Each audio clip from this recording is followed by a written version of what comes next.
রণজিৎ একদিন ঘুম থেকে উঠে দেখল তার বাবা বাগানে কি একটা করছে। সে অনেক উদ্যোগ নিয়ে তার বাবার কাছে গেল, গিয়ে জিজ্ঞেস করলো, বাবা তুমি কি করছো গো?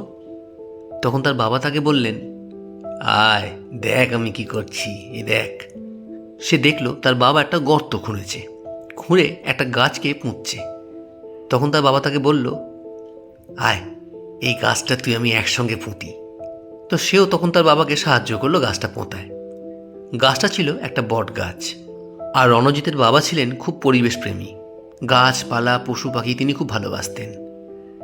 তিনি গাছটা লাগিয়ে রণজিৎকে বললেন, একদিন জানিস বাবা, এই গাছটা তোর থেকেও বড় হয়ে যাবে, বিরাট লম্বা হয়ে যাবে। তুই তখন তো ছেলে মেয়েকে আনবি, বুঝলি, এনে এটা দেখাবি আর বলবি তোদের দাদু এটা লাগিয়ে গেছিল। তখন তার ছেলে প্রশ্ন করল, সে তো বলবো, আর তখন তুমি? আমি আমি এই গাছেই থাকবো, তোদের দেখব আর তোদের রক্ষা করব। যখন তুই তোর ছেলে মেয়েকে নিয়ে এই গাছের তলায় দাঁড়াবি, দেখবি গাছ থেকে অনেক পাতা পড়বে, জানবি ওটা আমি তোদের ওপর ফেলবো। তারপর কেটে যায় অনেকগুলো বছর। এবার রণজিৎ তার গ্রাম থেকে বেরিয়ে শহরে আসে, পড়াশোনা শেখে, বড় চাকরি পায়। সময়টা আস্তে আস্তে অনেকটাই এগিয়ে গেছে, বাবারও বয়স হয়েছে। বাবা মাঝে মাঝে ফোন করতো তাকে, যে সে কেমন আছে, কী বৃত্তান্ত। আর সে যখনই গ্রামের বাড়িতে আসতো, সে তার বাবার সঙ্গে সেই গাছতলাতে এসে বসতো। এখন সেই গাছও অনেক বড় হয়ে গেছে। কিন্তু কিছুদিন পর থেকে রণজিৎ আর আসতে পারত না, তার কাজের খুব চাপ ছিল। একদিন রণজিৎ খবর পায় বাবা খুব অসুস্থ, হাসপাতালে ভর্তি।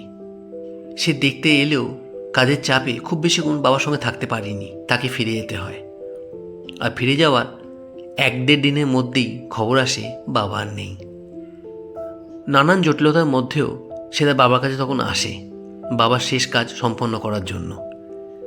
আর তা করার পর তার নজর পড়ে সেই বটগাছটার দিকে। দেখে বাবার ছোট্ট লাঠিটা সেই বটগাছের নিচেই পড়ে আছে। তখন সেই লাঠিটাকে সেই বটগাছেরই একটা পাশে গর্ত খুঁড়ে পুঁতে দেয়, দিয়ে আবার সে শহরে ফিরে যায়। তার কিছুদিন পর তার ঘর আলো করে তার ছোট্ট ছেলে আসে। এবার ছেলে যখন আস্তে আস্তে বড় হয়, তখন সেই ছেলেকে নিয়ে একদিন তার গ্রামে বাড়িতে আসে। সেই বটগাছের তলায় যায়, গিয়ে তার ছেলেকে সেই বটগাছটি দেখায় এবং সেই বটগাছের কী ইতিহাস সেটাও বলে।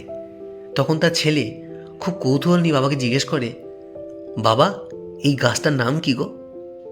তখন সে বলে, এর নাম বাবা। তার ছেলে একটু অবাক হয়ে তাকে জিজ্ঞেস করলো, কেন বাবা কেন? বাবা কেন? বাবারা কি করে জানিস? প্রত্যেকটা সন্তানকে ছায়ার মতো আগলে রাখে, কিন্তু পরিবর্তে তার থেকে কিচ্ছু দাবি করে না, তাকে ভালোবাসা দিয়ে আগলে রাখে। এও ঠিক তাই করে, তাই এর নাম বাবা।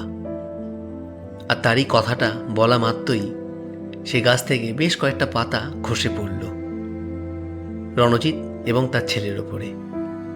আজ থেকে বহু বছর আগে যখন তার বাবা সেই গাছটা লাগিয়েছিল, তার বাবা তাকে যে কথাগুলো বলে গেছিল, তার তখন সেটা মনে পড়ল, যে আমি এই গাছেই থাকবো, আর তুই যখন তোর সন্তানকে নিয়ে এখানে আসবি, দেখতে পাবি কিছু পাতা তোদের ওপর পড়বে, জানবি ওটা আমিই ফেললাম।